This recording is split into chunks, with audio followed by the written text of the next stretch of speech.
world moves fast. Your workday, even faster. Pitching products, drafting reports, analyzing data. Microsoft 365 Copilot is your AI assistant for work. Built into Word, Excel, PowerPoint, and other Microsoft 365 apps you use.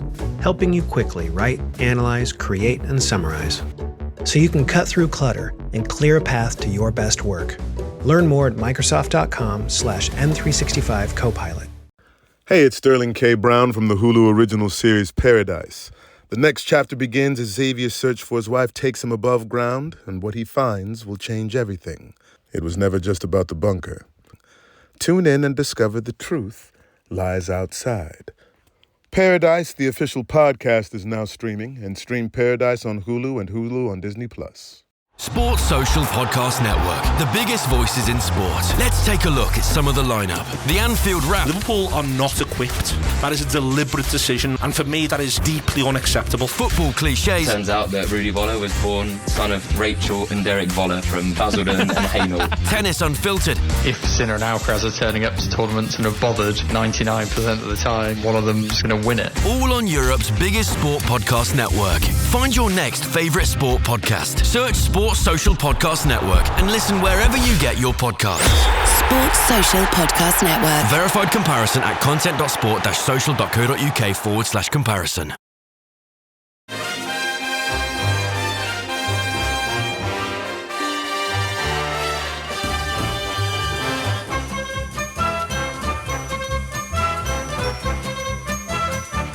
Hello everyone, I'm Chris Wynn and welcome to How We're the Podcast. And it's that time of the week again where we ask you to send in the topics for our weekly Q&A. And it probably goes without saying that the general gist of the questions that have been coming in have been slowly changing over the last few weeks, going from people asking if they should renew their passports next year to now asking questions about how safe we feel about our Premier League status. Of course, a few weeks is an eternity in football, as we're finding out. But to put it all into perspective and to give all you lovely people some sort of answers to your fantastic questions, I'm lucky to be joined by a couple of people who will give it their best shot. And first up, we have Gav Andrew. Hello, Gav. Hello, mate. Yes, I am, of course, half full Henderson. So I'm sure by the end of this, I'll have everyone dreaming of Europe again. I'll give it my best try. Know what you're like. By the end of this, we'll think we can still qualify for the Champions League or something like that. I was just about to open the table and check the points difference there, but yeah, you had a nice break away from things, Gav, and then you came back to that Fulham game on Sunday. Yeah, it wasn't great, was it? Anybody who listened to the pubcast after the game will have heard my thoughts immediately afterwards. But as time's gone on, don't really feel any differently. I think it was a pretty slack performance where we just didn't give the best account of ourselves in the second half. I am leaning more towards thinking the referee didn't help us very much when the game was still tight. I think a couple of them decisions, had they gone the right way, maybe wouldn't have ended up with goals and stuff. But still, by the end of it, we'd shot ourselves in the foot. So yeah, I am a little bit disappointed still, because it was a big opportunity, wasn't it? But there we go. Well, if you heard Gav from the doing the pubcast after the game, and I've got a little bone to pick with Gav that I'll pick up with him in a minute, but we'll come on to that in a second, because also to join me, we have the Sunderland encyclopedia. That is Andrew Smithson. Hello, Andrew. Hello, mate. That's a very nice thing to say. Thank you. Yeah, I'll tell you. Hear what he calls you normally, Andrew, when you're not here. Is that the bone you want to pick with him, Chris? That he's stirring it all the time and upsetting people. I think, Chris, you said there, there was questions about do we renew passports? I mean, it's mad, isn't it? People are going on now as if they don't even want to renew the season ticket. I mean, it was just one defeat to Fulham. I think we will be okay. So yeah, I'm expecting there'd be plenty of questions. It seems like it was a weekend of people getting a bit anxious. There you go. Andrew's already said it. We will be okay. You've heard it here first. Andrew's already said it. But just going back to the game, Gav, because I spoke to Jeff Brown on the Monday supplement, and you, of course, did the podcast after the game. I don't know if you've had a chance to watch it back yet, but you said that Trey Hume tackle was never a foul. And I don't know if you've had a chance to watch it back yet, but I felt it was one of them where Trey Hume, because we all love it, don't get us wrong, but we love it when he gets away with it. But I thought that one, he won the ball and he didn't have to do the follow through that gave away a daft free kick. I haven't seen it back. No, I've tried my best to avoid Sunderland since Sunday, if I'm honest. But I'm sticking to it. I don't mind that, me, man. No wrong with it. Look, you're weighed up against some of the other things that they got away with, or the referee just called wrong during the game. Like I think the one on Angulo where he span his man and the ball went in behind was a massive one just before half time. So when you weigh it up, like we were a little bit unlucky. I think Trey Hume was unlucky. I don't mind a hard tackle. I think other referees let that go.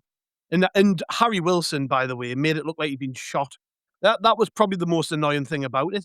Like he's won the ball and Wilson's rolled around trying to get him sent off. He was absolutely pathetic. And then got up 2 seconds later, like there was no wrong. I'm sticking with that one, Chris. Sorry. Okay, well, we'll have to differ on opinions on that one, but yeah, I mean, to be fair, the referee was poor in the game, but Andrew, I mean, you know, just that performance. I mean, we'll get it because we haven't got a huge amount on the actual game itself, but how, because we had one shot on target in that first half, and I think for 15 minutes of that first half, we had 75% possession. It's kind of disappointing when you have all that possession, but you end up having nothing to show for it. It is disappointing, I agree. But at that particular time, I wasn't panicking too much because first halves often pan out like that with Sunderland. It's often in the second half, once we've gone in at the break and Labris has worked the opposition out, you then see us have a bit more of a cutting edge. So at the time, I wasn't too concerned. It was more the way the second half went, and Gav says there the ref had a poor game. I think sadly there were circumstances for it, don't get me wrong, but I think you could say the same for a lot of Sunderland's players. It was just I was not expecting it, and it was disappointing, to be fair. Yeah. Yeah, well, look, we'll get into people's questions because the first one is, and pretty much the only one on the Fulham game, actually. And I'll put it to you, Gav, because Mang the Ram on the socials asks, he said, conceding that we haven't played great in recent weeks, what impact do you think the early injuries had on our level of play on Sunday? Now, we were disrupted first 5 minutes, I think. Michaela went down, obviously looked a nasty one. And then we had Jocelyn injured in the first half and a couple of other players. I'm sure there was like something like 7 minutes stoppage time in the first half and then 9 minutes in the second half. But did that stop-start element to the game kind of hinder us, do you think? It definitely did, yeah, because, you know, you prepare all week for a game and then get into it and then all of a sudden lots of important players get injured. Your game plan has to change, your moving parts around. I know these things happen, but what do we have in the end? 4 or 5 injuries by the end of the game? Like that, you can't plan for that. You just can't. And as much as I like Luttrell Getrauda, he isn't the attacking threat Nordi Mukiele is, so all of a sudden we lose that going forward on the right-hand side. Nordi as a voice on the pitch is just so influential. So, like, he's one of probably 2 or 3 players you really don't want to lose if you can help it, because they're pretty much irreplaceable in what they do. And then, obviously, as the game went on, I think Broby picked up an injury. Talbi, who actually I've spoken to people since the game, a lot of people thought, oh, he looked a bit off it, looked a bit raw, which he did. But I thought I actually quite liked his work rate, and I like that rawness about him. I mean, his set pieces were shite, like he needs to work on them. But in general, I wasn't too displeased with how he played. And then he goes off, and it's his replacement who misses a massive chance. So, like, these things did have an impact on the game.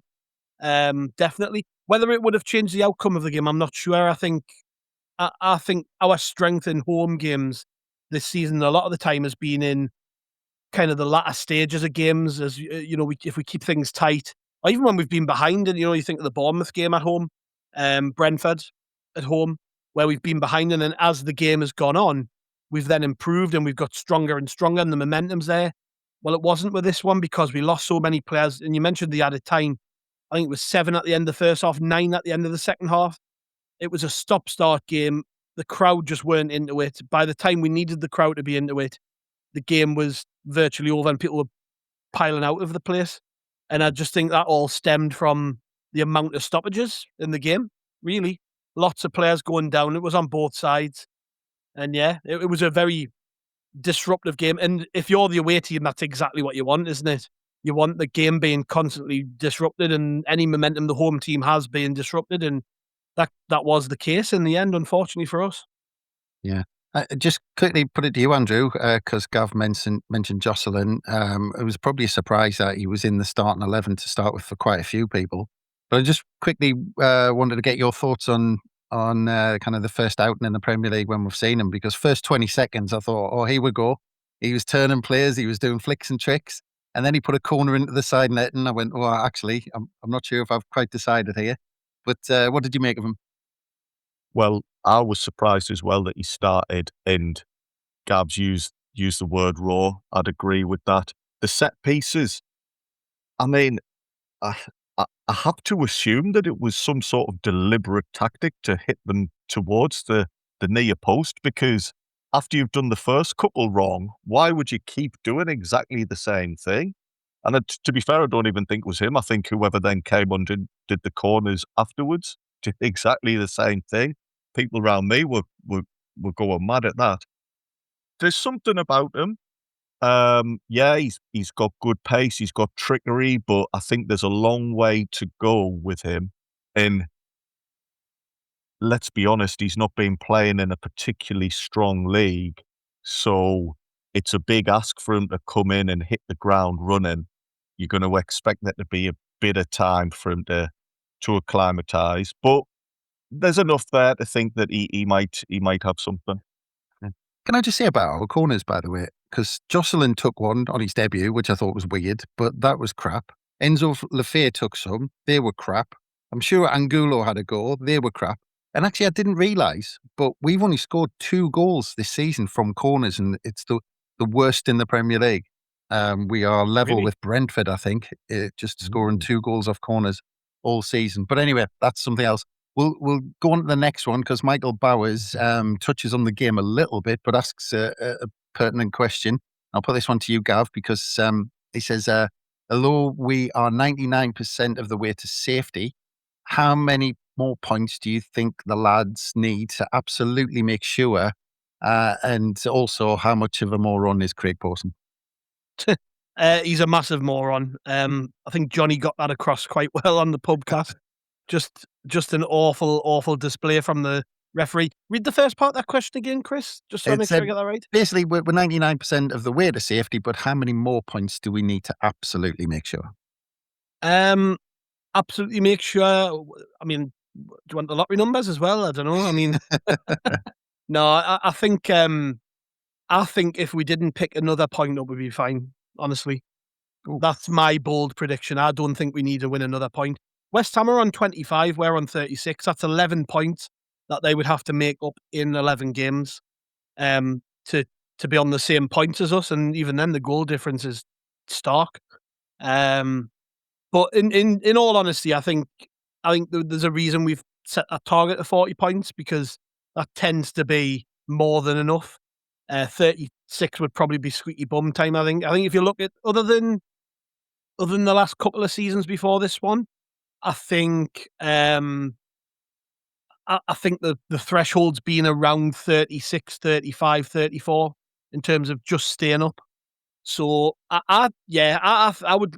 I'm probably going to say we're all right as we are, but I really want to be on 40. I think psychologically 40 points is massive, because that target has been repeated constantly for months and months. We just want to get the 40 points. We just want to get 40 points.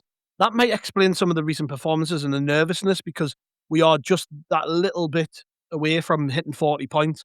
I think there'll be a massive sigh of relief when we do get there. And you can imagine as well, if we somehow go to Bournemouth and get a win, then we then go into the Leeds game only needing a point. That's going to help us mentally going into that game as well.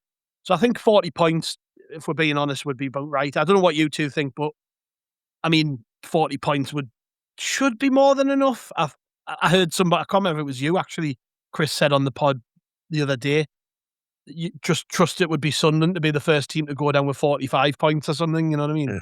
Yeah. Well, we were the first we were the first team on 40. We might as well be the first team to get more than 40 points.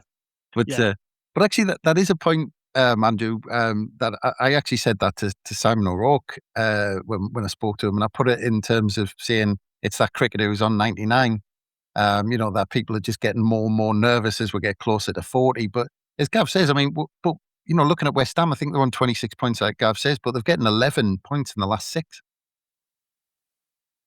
Yeah, but it's not just West Ham. There's so many other clubs between us and them. So I really don't see it being a problem. I think we've done enough. We're safe. Yes, it's natural. It's natural as Sunderland fans to be a little bit tense about it all, but famous last words and all that. But yeah, there's so many teams would have to suddenly put together brilliant runs of form that they've not managed all season. Well, I'll go the other way with you, Andrew, actually, just quickly, because I'll put this one to you, because Graham Down and Jack Asprey have both asked questions from the other side of it, because they've said, Graham Down said, Europe should never have been in the conversation, in my opinion, and still to the merriment of my colleagues at Daily Mail Sport, snapping your hands off the 15th, which will be an incredible achievement. He also says, P.S. We're all with you, Remain Mundle. Jack Asprey also said, do you think we potentially got a bit too carried away with the talk of Europe when we were doing so well at the start of the season? We're currently on a 3-game losing streak in February, but going into the Prem, we all thought this would be the norm. So do you almost think that this reaction to this run, Andrew, has come out of the fact that there was all of that talk about Europe and we did get a bit carried away? I don't know that we did get carried away. I mean, I'm looking at the league table now. We're still only a couple of points off 8th. I think we're 4 points off Brentford in 7th. So we've somehow, people seem to have gone from, oh yeah, Europe's a possibility, to, oh, now we're scrapping for survival. That's not how I see it.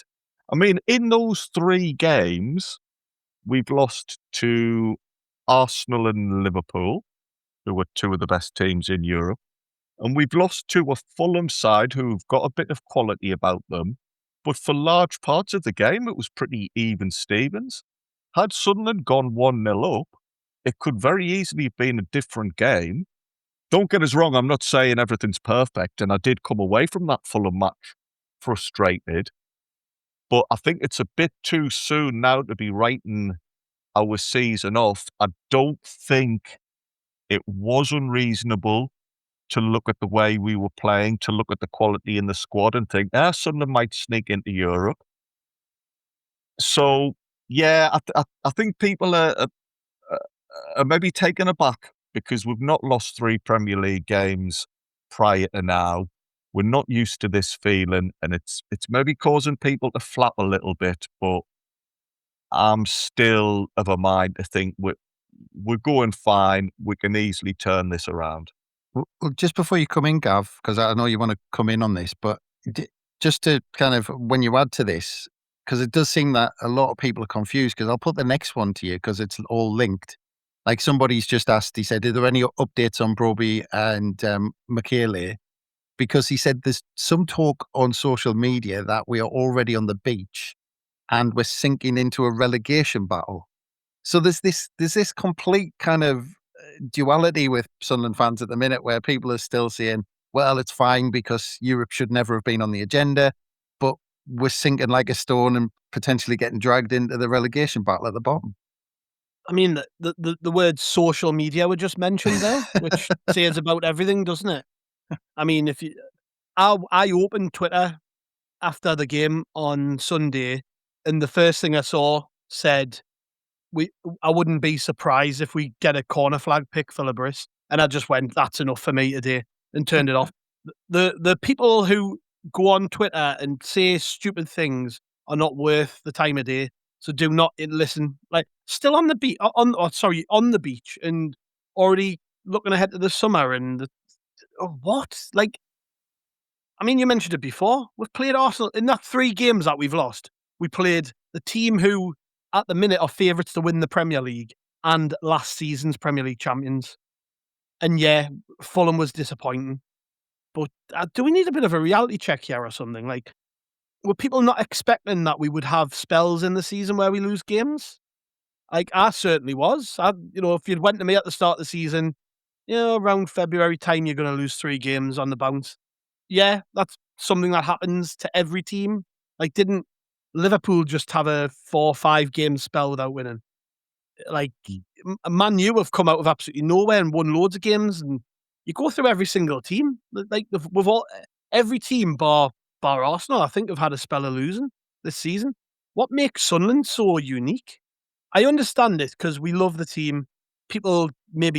Some people maybe got a bit carried away talking about Europe. I wasn't getting carried away in the sense that I didn't think it was a true option. We could still do it. We've got Bournemouth, Leeds, Brighton, Newcastle coming up. Like, given the way the season's gone, would you be surprised if we go on a mad run of winning games and all of a sudden we're thinking about it again? You wouldn't, would you? So I just don't understand why people put so much stock into social media. It's really starting to irritate us, actually, because this week's not been good from a vibe perspective, from the mood around the place. And I think social media has had a lot to do with that. I think people really need to step away from it and just remember what's real and the reality of where we are right now. We haven't had Granit Xhaka for a spell of games, who's our most important player by a mile. Saturday, loads of injuries. We played 2 of the best teams in the Premier League in Europe in the games before that. Like, have a bit of perspective, seriously.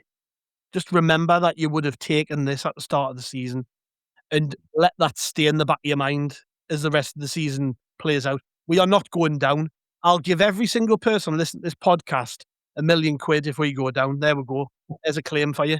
We are not going down. Why is anybody talking about relegation? It's pathetic.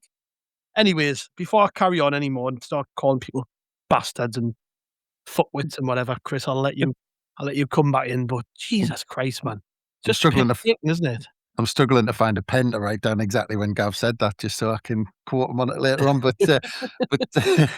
I mean, where does this come from, Andrew? Because is it the disappointment, the fact that we were flying so high? Because Gav's talked about the start of the season, but if I go back to that final whistle at the playoff final, I was like, it's almost. I was talking to a mate at the time who was an Ipswich fan in the days after, who had just had that season, and they just went, he was going, it's crap. Premier League's crap.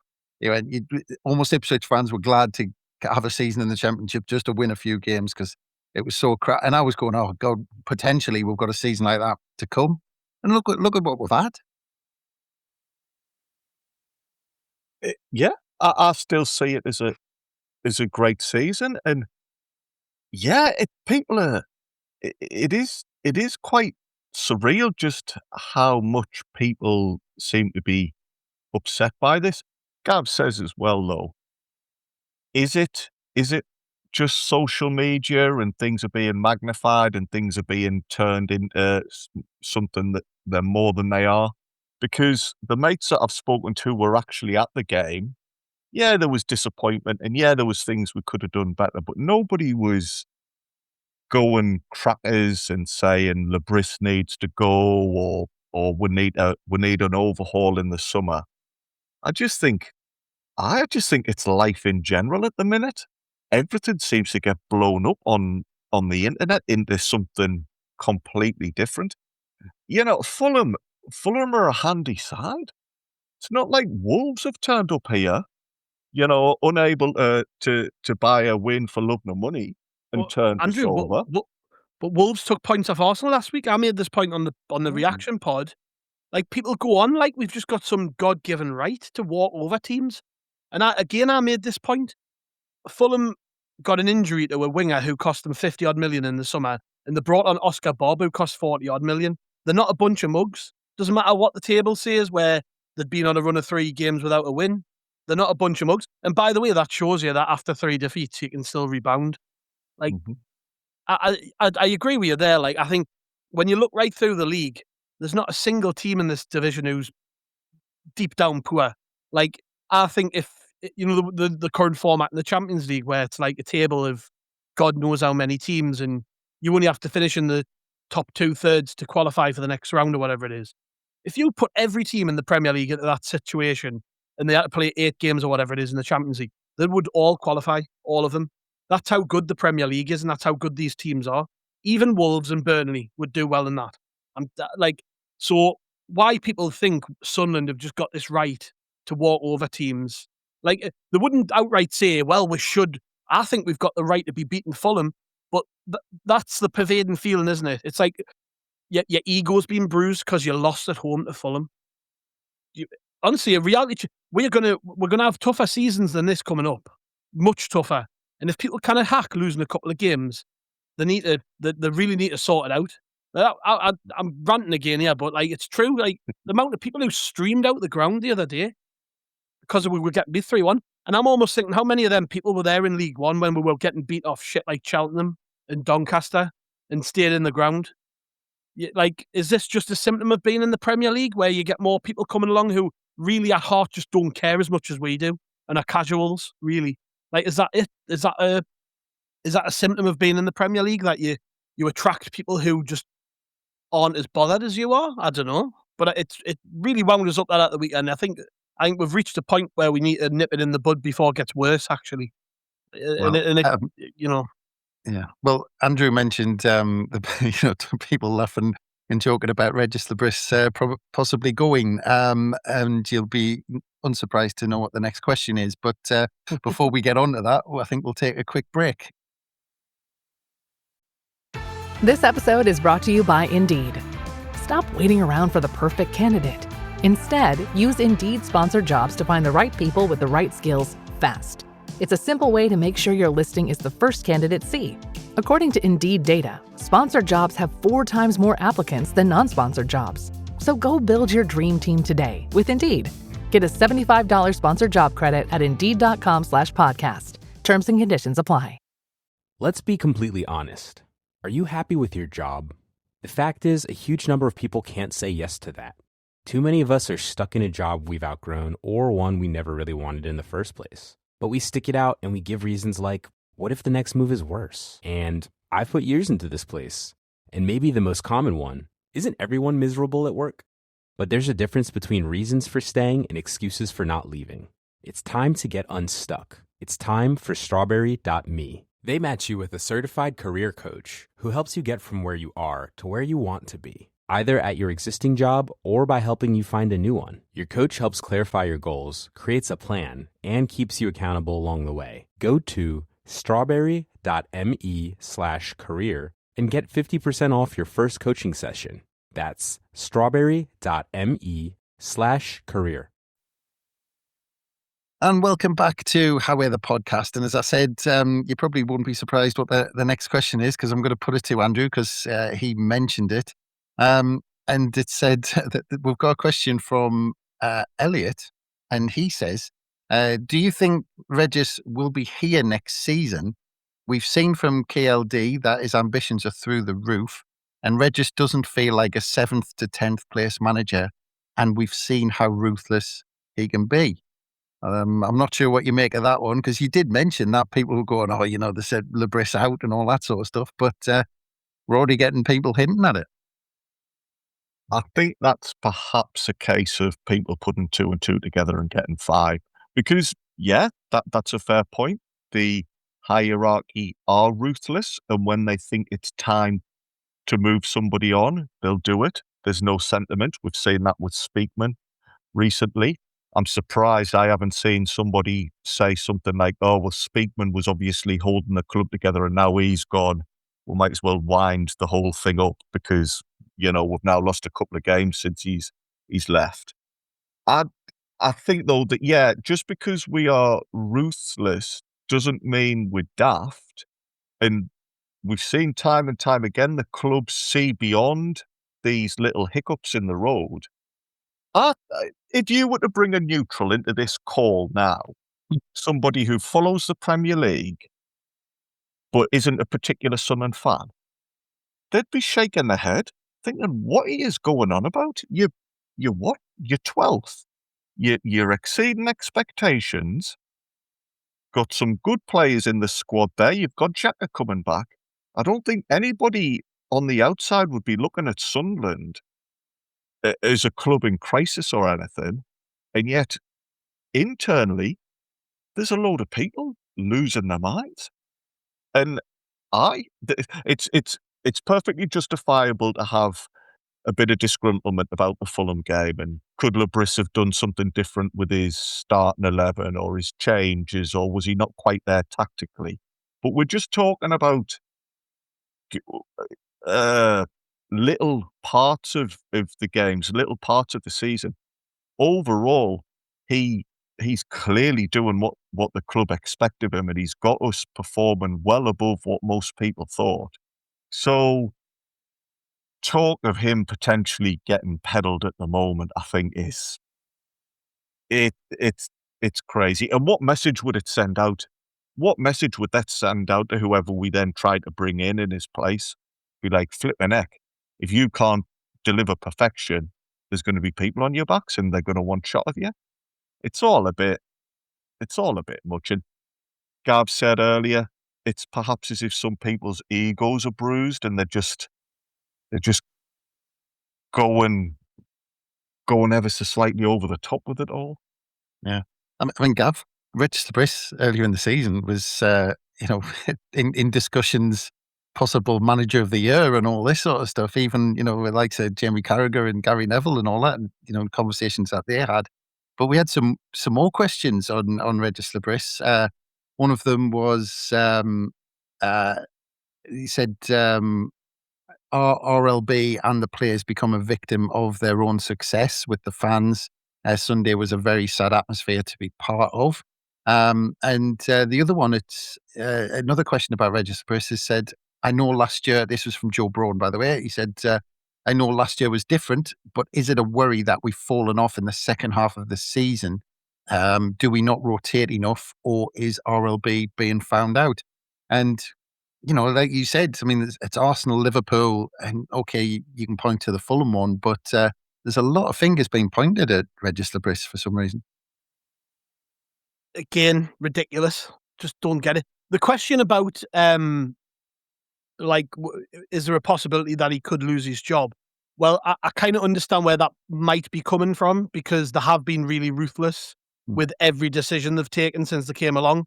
So, you might not rule out the idea that they could think this is the right time to move on, but I just don't think they will. He's done such an unbelievable job, and he's a brilliant coach. And I think this is very different to players and even Speakman and Stuart Harvey and stuff like that. I think they were brought in at a certain time to do a certain job, and the club's moved on several paces since then. Whereas Lebris, he came along in the Championship, but he's very clearly a top manager, and that's very different to losing a player like Anthony Patterson or Dan Neil or whatever, you know what I mean? So, yeah, I kind of understand where the question's coming from. In terms of questioning him, again, what Andrew said, are we expecting perfection? Is he going to get every decision right? No manager in the world gets every decision right. Reasons for why it might have dropped off? Well, I think it's pretty clear, really. African Cup of Nations did stunt our season because we lost an awful lot of players at the same time. And I actually think we navigated that period really well. When you look at the results, you've got to think, well, actually, considering the bodies we were missing, we did pretty well out of it. But we still haven't got Traore back. We lost Diarra for a full month, which, you might say was a positive because he got fit playing for Senegal, but still we lost him. Talbi basically just sat on the bench for 5 weeks and didn't play for Morocco. So any progress he made before he went was stunted. It stretched the rest of the squad, and maybe we're seeing the after effects of that now. Players picking up injuries who were very reliable during that period. So you can probably point to that, and it's fair enough, really. You can understand why that might have had an impact on us. But I'm not pointing fingers at players or manager or the coaches. Like I said before, one of my previous points, I think you'd have been kidding yourself if you weren't expecting us to have at least 1 or 2 periods in the season where things don't go as we expect and we go on a bad run. Every single team has a bad run in a season. Maybe this is ours. If our bad run is losing to Arsenal and Liverpool and then we turn it around against Bournemouth, then I'm all right with that, you know? And then, by the way, in the middle of that, we progressed in the cup. And at this stage, I'm really looking forward to the rest of the cup. We're kind of forgetting, yeah, Oxford wasn't a classic, but we made a bunch of changes for that game. We got through to the next round.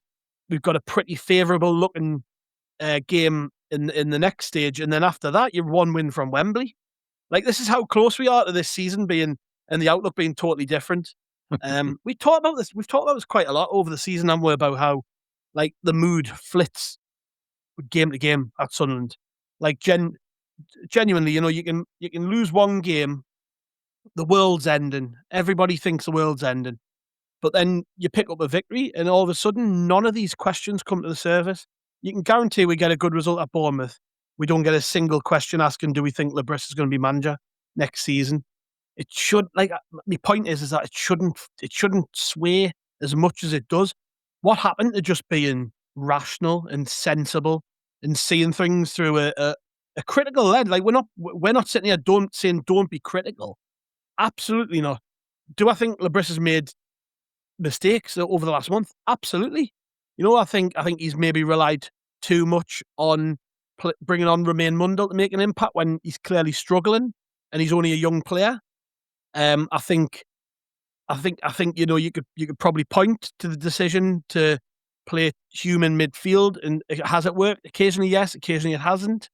Could we have rested certain other players? Could he maybe have given more trust to players like Mayenda? Maybe. Like, he's definitely made mistakes. I'm not saying you can't criticize, but it doesn't always have to be as black and white as it's either really good or really shite. Sometimes it just is what it is, and you just have to accept that. Sunderland are not the best team in the league, and we're not the worst. We're in the middle somewhere, and we're going to end up somewhere in the middle. And just accept that as a fact. Don't look for drama and root cause and, like, trying to have an inquest after every single bad performance. It's really seriously draining me. Like, I'm so deflated compared to what I was probably a month ago, and it's to do with this constant need to pick holes at things. Maybe we're just not as good as we thought we were, but we're not as bad as some people say we are either. Yeah. Well, I'm just going to play devil's advocate with Andrew because I'm a prick like that. I'll just do stuff like that. But I mean, I'll just say that I'm where Gav is. I'm completely comfortable. I'm enjoying this season. I've put it out there. I've said it a few times that I'm just enjoying the ride. Well, you know, whatever comes, I'm just enjoying the games and the anticipation of games and all this sort of stuff. But just to put it to you, Andrew, these people who are coming up with these questions and asking these questions and pointing at the likes of Register Briss and asking, you know, is this good enough or whatever? Just to point out, we've won 4 in the last 18 games, and we haven't won away in the last 8 games in a run that goes back to a week before Halloween. So that's 4 wins in 18 games. So we can say, yes, it's a blip. Look, because I'm completely comfortable. I'm looking, I thought the Arsenal away performance for the first hour was one of the best of the season. So I was more than comfortable, even though we came out and got beat 3-0. I was really proud of the lads. Liverpool, I thought, you know, okay, we could have maybe went for it, but it was Liverpool, and I thought the lads put in a good shift. So I was quite comfortable about some of those defeats. But when I put out those numbers to you, you know, and people are people quite right to ask questions? It does look fairly stark on paper like that. And yeah, people are right to ask questions and be concerned. I just feel as if people are some people, not all people, some people are getting a little bit head up about it and working themselves into a unnecessary frenzy. But within those 18 games, yeah, okay, we've only won 4, but that's 4 Premier League games. That's a damn sight better than a the team who were in League One a couple of seasons ago. It's a damn sight better than Sunderland have managed in the Premier League themselves in previous eras. There will have been other performances as well. I mean, we've got a really good point at home to Man City. I can't think off the top of my head, but there's been some other... Home to Arsenal. Yeah. Away to Liverpool. Yeah. So see, Chris, you're not a prick. You're quite level-headed, really. So yeah, we're playing against some of the best teams going. We're giving them games, like, making things tough for them. And I think people need to look at again, some people, not all people, I think they just need to look at the bigger picture. Okay, so we would have wanted more than 4 wins, but every fan in the Premier League wants as many wins as possible. We are competing, we are making it hard, and we are doing a whole load better than the majority of people predicted for us. Yeah. Just on that, Chris, it does sound, I don't know what the word is, but 4 wins from 18 doesn't sound amazing. But then you look at the span of it, we've won 9, drawn 9, lost 9, which is all right, really. You look at some of the teams above us. Newcastle have lost 2 more games than we have. Fulham have lost 3 more games than we have. Brentford have lost twice more than we have. If you look down the table, Spurs have lost 12 games. Forest and West Ham have lost 14 each. So, yeah, we haven't won as many as we would have liked, but we're also, we've drawn quite a few games, and sometimes they're good points, right? I mean, you can't just get through the season winning and losing. You have to find a happy balance. I would suggest that where we're at's probably about right, isn't it, really? I know we had a good start and things have evened out a little bit, but yeah, I mean, 9 wins from 27 in your return to the Premier League is pretty decent, really. I know we've got 11 games left. That suggests we're going to win, another 3 maybe, based on the average, which would, see us comfortably mid-table, which I'm absolutely fine with. Yeah, and if anybody goes back and listens to the pod we did with Jeff Brown, it was really interesting because Jeff Brown said he had a conversation with David Bruce in the summer, and David Bruce turned around to him and said the target is 12th, and we are now 12th. So I think as far as the club are concerned, it's and I think for most fans, I'd like to think it's by far the majority. I think we're having a fantastic season. But anyway, let's move on to some team questions rather than manager questions, because we had 3 questions, one from Ryan Evans, Michael Conroy and Chris Day, and I'll try and read them out because they're all involving questions about Talbi. Ryan Evans asks, who did Talbi piss off to not get playing time? Michael Conroy asks, difficult question to ask because it opens up a lot of other questions, but Talbi left on the bench to give experience to Jocelyn and Mundle. He asks, are we a player farm? And Chris Day says, has Talbi done something wrong? Very strange he didn't start yesterday, and even stranger he didn't get off the bench given the circumstances. So I'll put those 3 to you, Gav, because I was surprised that Jocelyn started, but at the same time, we don't really know what goes on in training or behind the scenes or anything, do we? But I don't know if this was ever, I don't know if this is something the press asked about Talbi or not, but what I'd heard, and I think maybe you had heard during the day on the game, on the day of the game, was that Talbi was all set to start, but some, maybe pulled up with a minor issue and instead was decided he would be on the bench.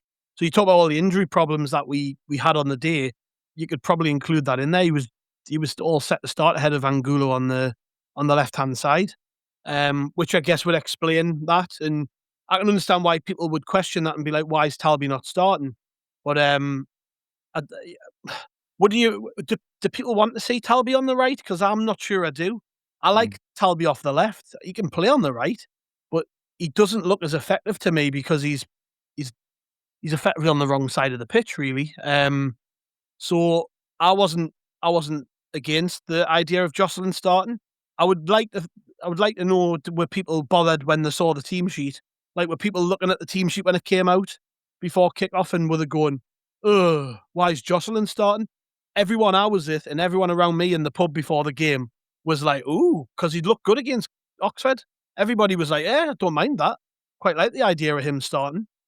You can't then change your opinion after the game. You've got to be like, well, at the time, actually, I did think that was the right call.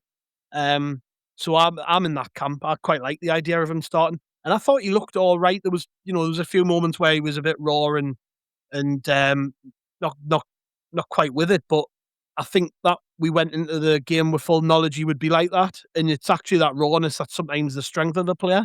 He could have created something out of nothing, turned someone inside out, and created a chance.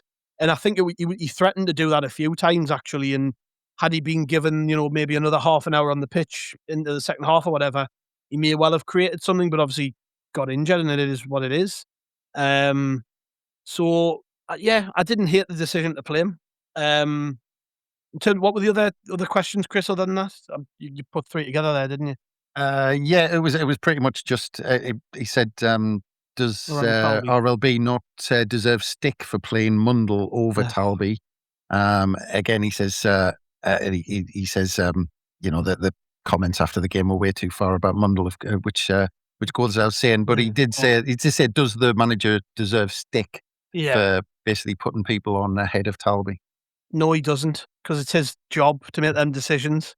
This is another, and again, maybe this has been lost a bit because of what's happened with Romain Mundle since the game. Obviously, we're all aware of the horrendous racial abuse that he's received over social media and all of the conversation since then. But that's actually taken away from the fact that people were giving him normal abuse. I say normal in quotation marks, just giving him general abuse for no reason, really. Yeah, he missed a really straightforward looking chance, but it should never be about abuse. All forms of abuse are wrong.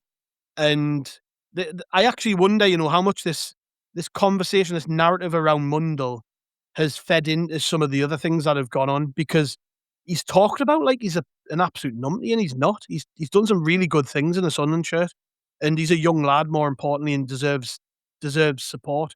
He goes out there and tries his best. That's all I ever ask. If you're not good enough, you're not good enough. But it's when criticism isn't constructive. Is there any point in it? So you can talk about Mundle and say, actually, he worked really hard. He on a couple of occasions he got into really good positions. I actually thought his ball retention was pretty good during the game. I thought some of his passing was decent, a lot better than it has been.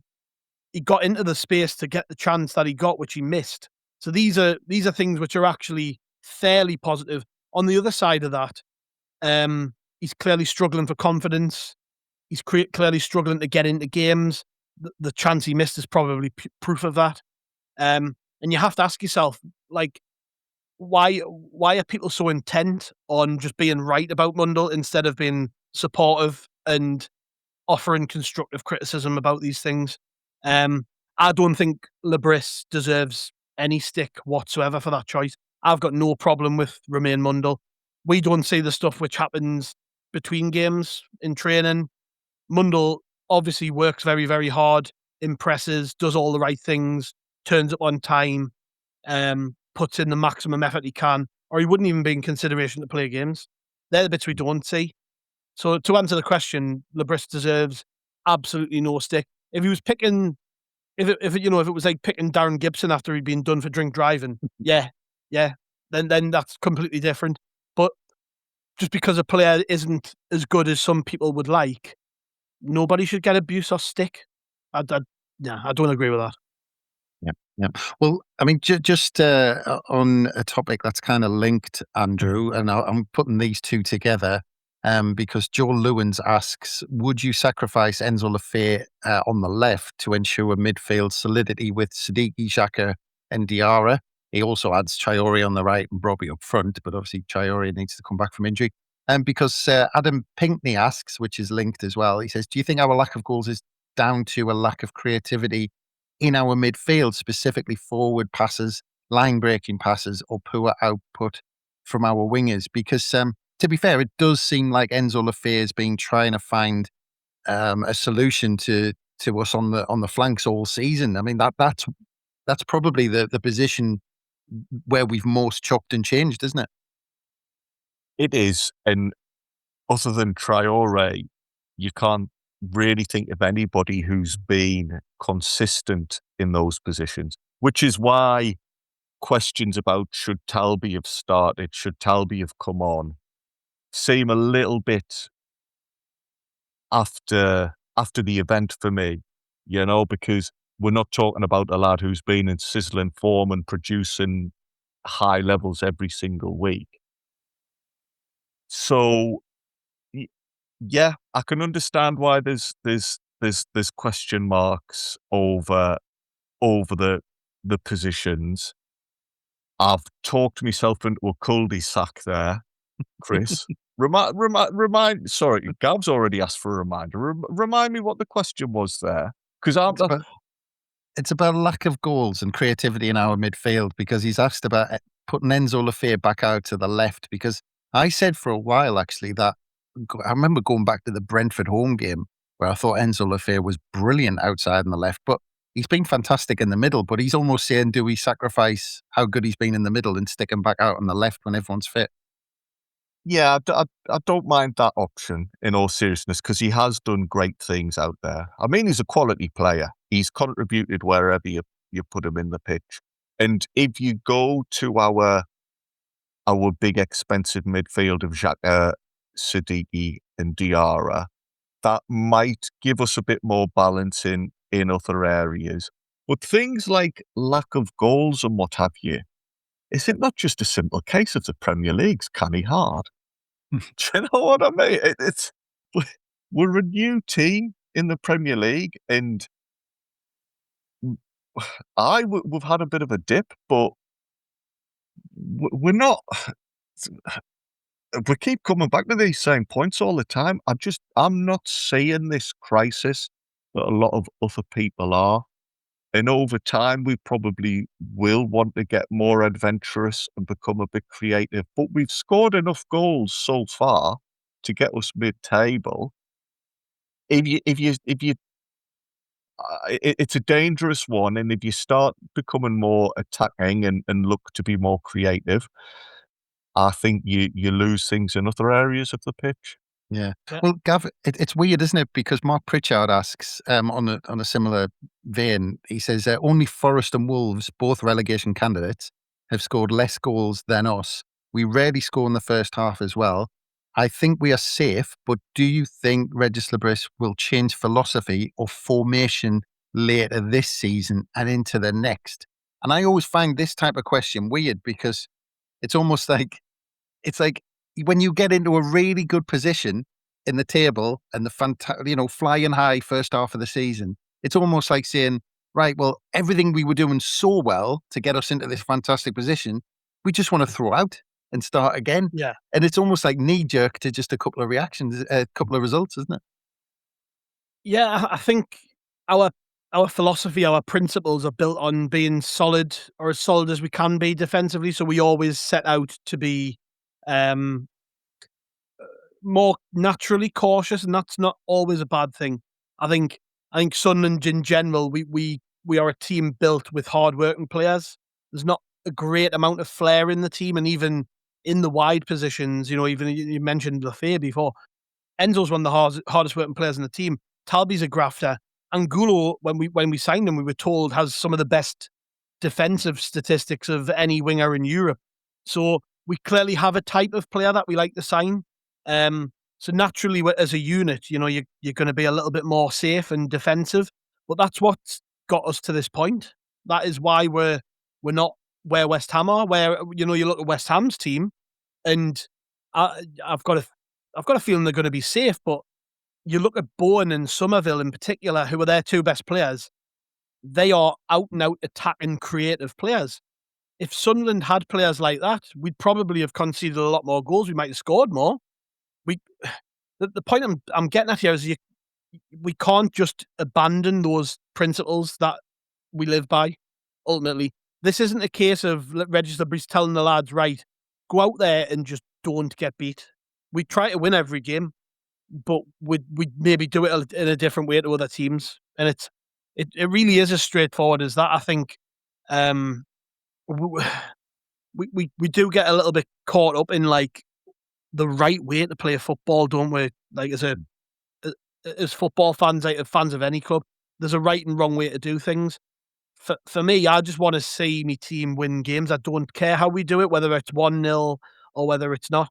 Now, in recent weeks, we've conceded a lot more goals. So maybe that's why people are questioning the philosophy and going, well, actually, we're being defensive and we're conceding a lot of goals, which is fair enough. Like, that is something to look into. But I wouldn't be trying to do anything too drastically different. Like, I think ultimately you can only pick 11 players. So what you're effectively saying is can we alter the system, be less defensive? But what would the cost of that be? Like, if Sunderland all of a sudden play higher up the pitch, getting more players into attacking areas, maybe 2 strikers up front, maybe even move into a back 3 and you know, short up the numbers further up the pitch that way. Like, what would the cost of that be? That is a big gamble mid-season. So to kind of answer the question, I think naturally there'll be a progression over the summer. If we stay in the Premier League and we do it pretty comfortably, which we're on course to do, yeah, there'll be a change in approach in the summer. We might sell players. It'll allow us to maybe change the way we play a little bit. But for the time being, like, I don't see any need to really drastically change too much. When you look at the strength of the team, it's difficult, isn't it? To, like, what could we do with this group of players in terms of a playing style? Like, let's just say something mad happens tomorrow, Regis Bruce gets sacked, and the club go out and bring in a new manager. What would they do with that team? Would they do largely the things which have got us through the season, or would they try and drastically alter the team? I would suggest it would be stick by what's got us this far.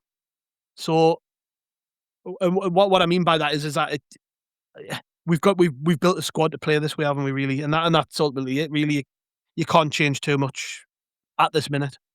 Yeah. Well, move on to an interesting one, Andrew. I mean, you can come in on that as well. But the next topic is similar, because it's looking at potential reasons why we've maybe had this drop off. Because John Harrison and Rob Allison-Davidson, they ask similar questions. John Harrison asks, why has the energy, physicality, and intensity dropped from performances? He says similar happened after Leeds away last season, and is it concerning for the remaining games of the season? And Rob Ellison-Davidson asks, do you think we are at burnout stage in the season? This goes both for the team and the fans. Did we go too hard too soon and we're now suffering? And he also asks, can new signings and returning players give us a lift after the recent dip in form? But both are basically saying there's been a drop off in that physicality and intensity in the teams. I mean, do you agree with that? Because it's maybe not in all performances. No, is it a drop off, or is it that just other teams are more aware of it now and are able to deal with it? Perhaps. Just quickly, if I may, the fact that we've started conceding goals a little bit more, yes, that is of a concern. But if we look at the types of goals we're conceding and when we're conceding them and who we're conceding them to, I think that mitigates a lot of things. You know, Fulham's third was on the break. They took it really well, but we were losing and we were having to push forward. Arsenal, we kept it tight for a long period against them. And then towards the end, their class is told in the last few minutes. Brentford, we were dead on our feet. It was after a mad Christmas run of games when we were missing a lot of players due to AFCON. So really, it's only the 3 goals at West Ham, off the top of my head now, I might have missed other games.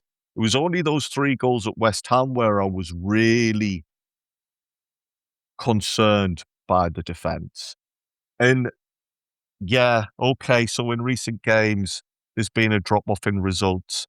I don't think there's been a huge drop-off in performance or energy levels.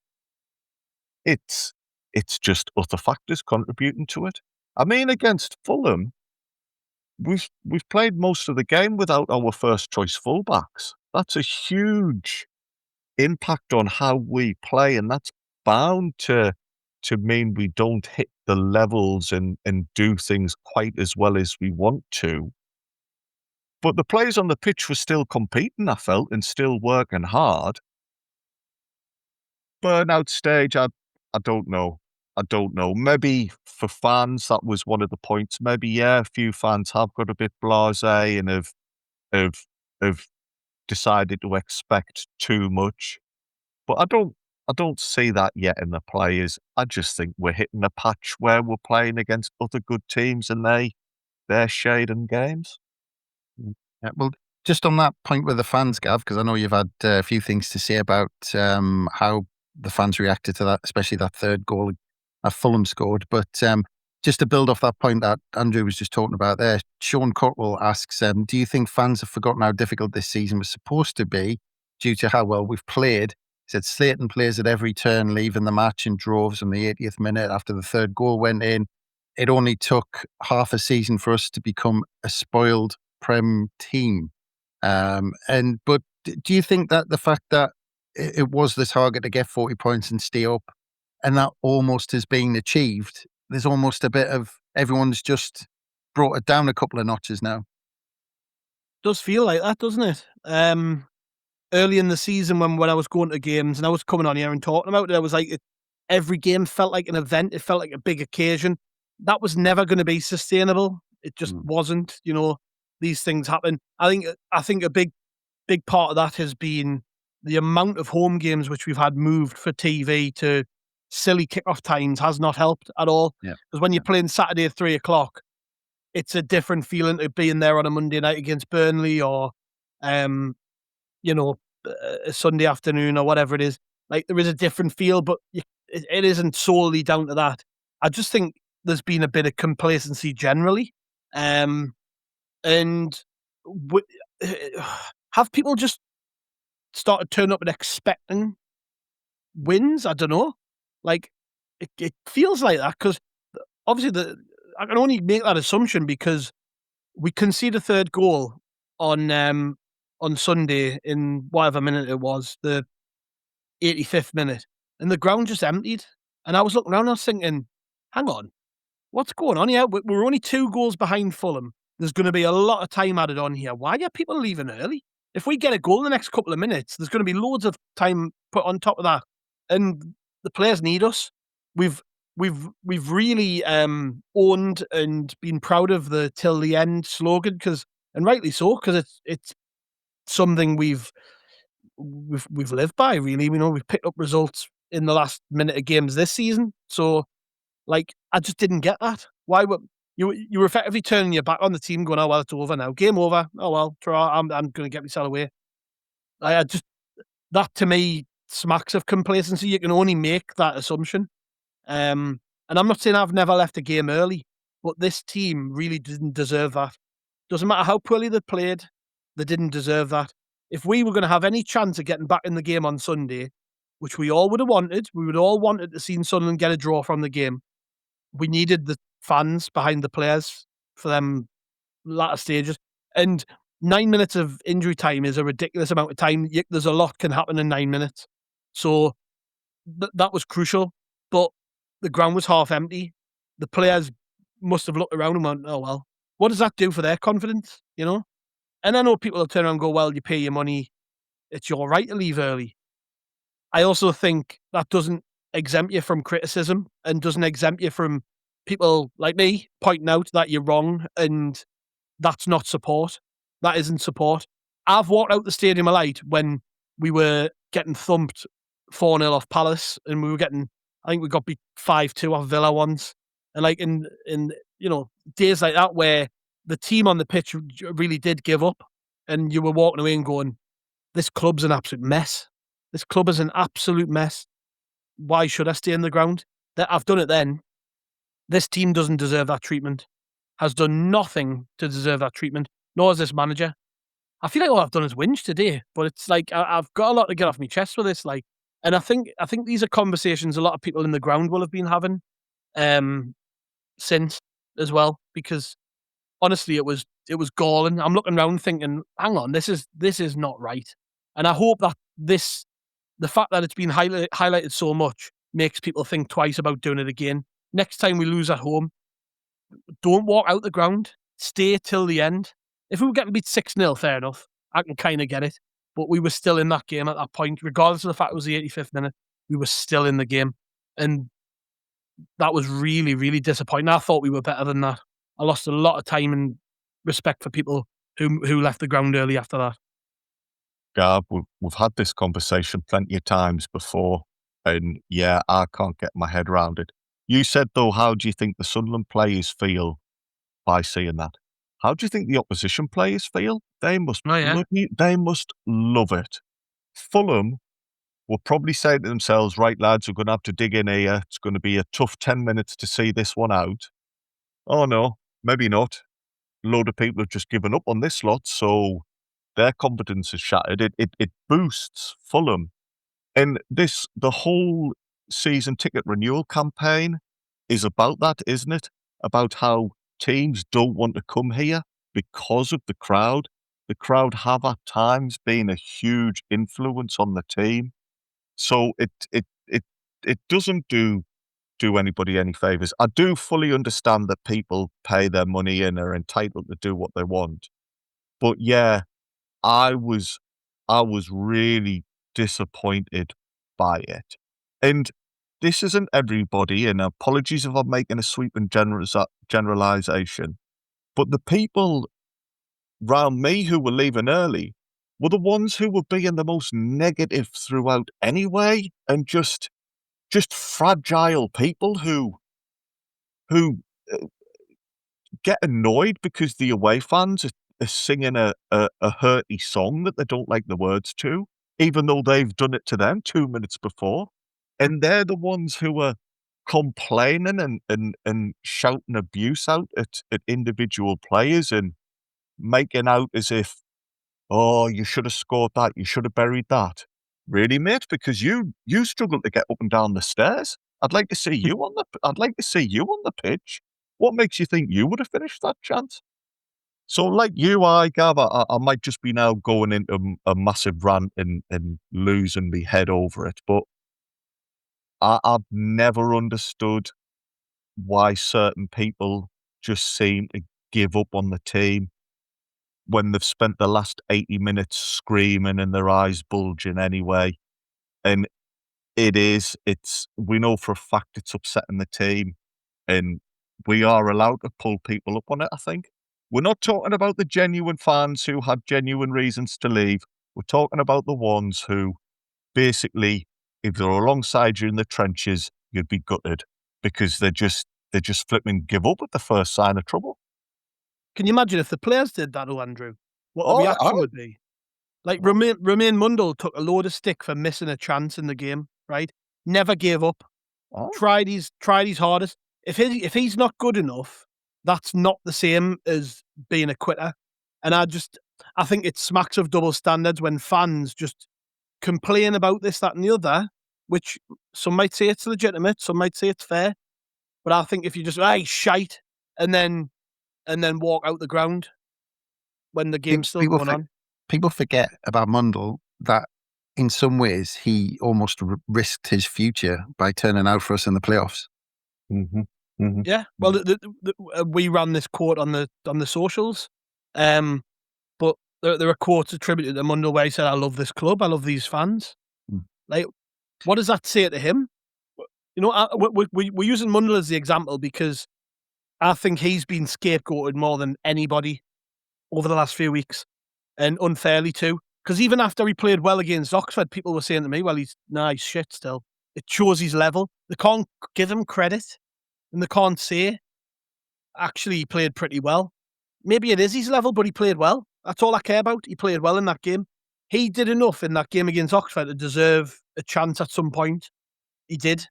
And you could even make the same case for Luke O'Neill, and I thought Luke was brilliant against Oxford as well. So if he came onto the pitch, I would have had no complaints.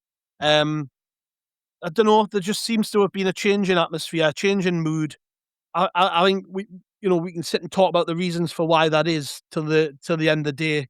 But I think the conversation now has to switch collectively as a fan base and within the club. I'm at an atmosphere group meeting on Thursday, so I'm sure this will come up. But I think the conversation needs to switch to how do we fix this quickly? Because we're in danger of derailing the season because of a bunch of people who seemingly can't handle their emotions. What annoys me most, though, because of what these players have done over the last 12 months, let's say, do they not deserve a bit more? Yeah. Do they not deserve a bit more support than just turning on them after 1-2 results? Because we're not talking about a series of performances where we've seen gutless performances in Sunderland's history, and this is not that. Yeah. this is, Mundle could have put that away. We could have won 1-0. We could be all saying the best team in the world. It's that close. It's that defining. It's one big moment away from having a completely different conversation. But these players deserve more credit than just turning on them after one result. And Granit Xhaka put a statement out, didn't he, after the statement from the club about Romain Mundle's racist abuse that he received. And I don't know if I'm just reading into this, but this felt like more than just talking about the abuse that Romain had suffered from a racial perspective. I'll read it out quickly and you can make your own mind up on this. He said, "Why do things like this keep happening? When you're winning, everyone stands behind you. The moment you lose, everything you've accomplished is forgotten. You should never forget where you come from. We are with you, Romain." Now, I don't think that was just about the fact he'd received racial abuse.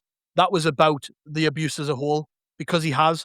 If you take the racial element out of it, it's horrendous, and I hope that whoever it was that sent him racist abuse, I hope that they're reprimanded and they're taken care of. But abuse as a whole is important here, and I think that's what Granit was referring to. He says the moment you lose, everything you've accomplished is forgotten. It's true. It's totally true. Romain Mundle put himself through the ringer to be fit for the playoffs at the end of last season, had a massive say in that semi-final in particular against Coventry. When he came onto the pitch, he changed the game. We might not be promoted without Romain Mundle. He scored important goals. Was it Preston at home last season when we were terrible?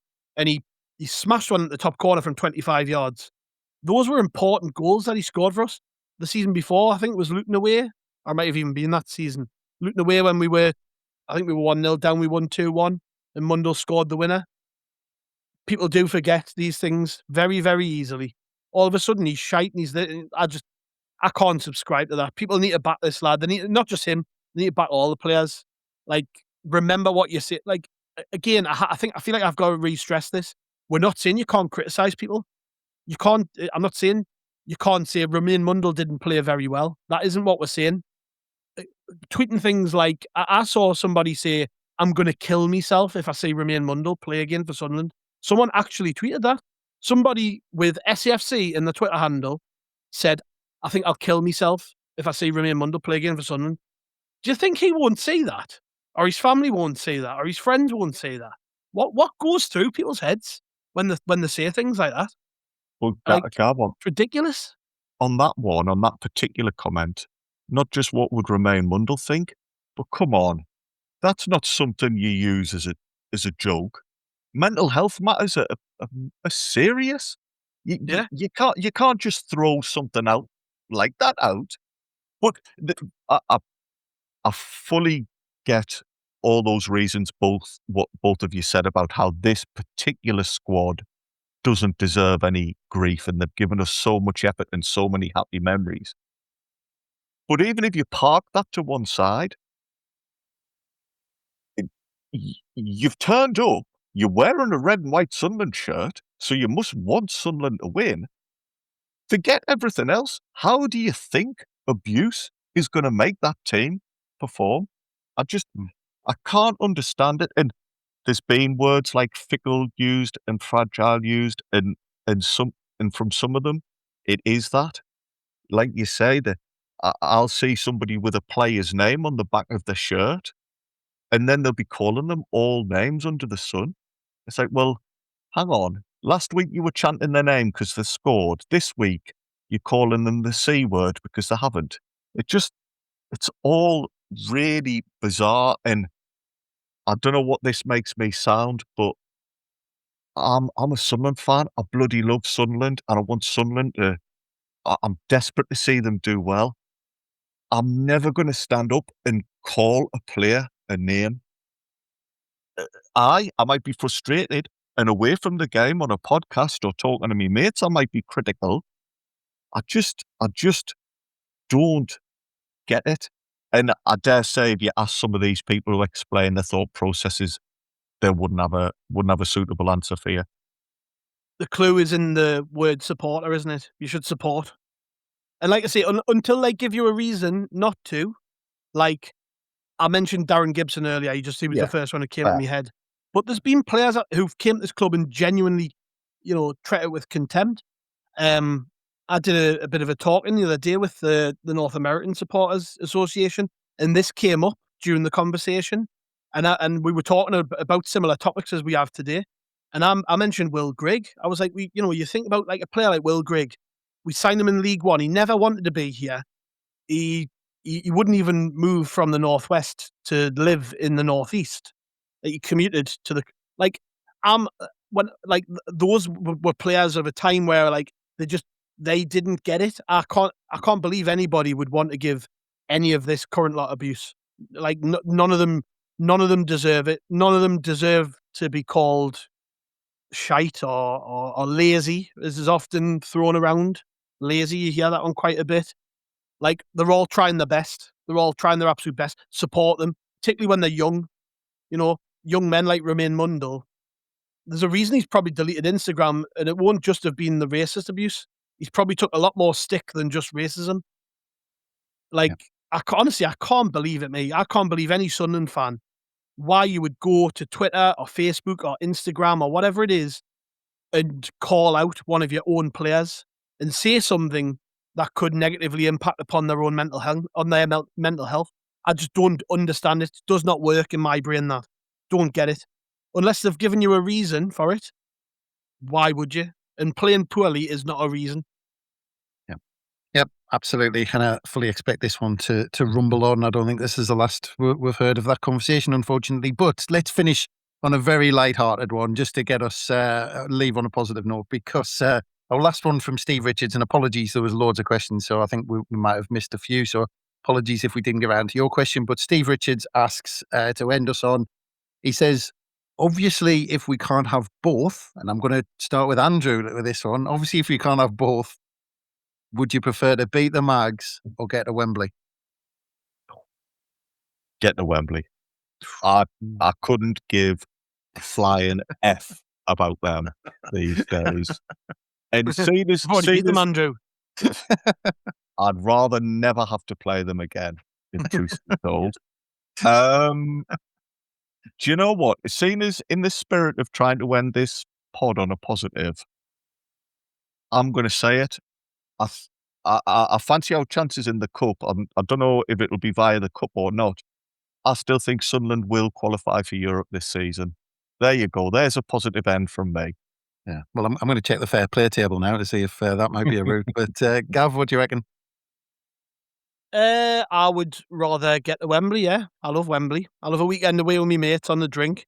And it's in the song, isn't it? But what will be, will be. I've been there plenty of times and seen us lose. I've always had a good weekend, other than the football sometimes.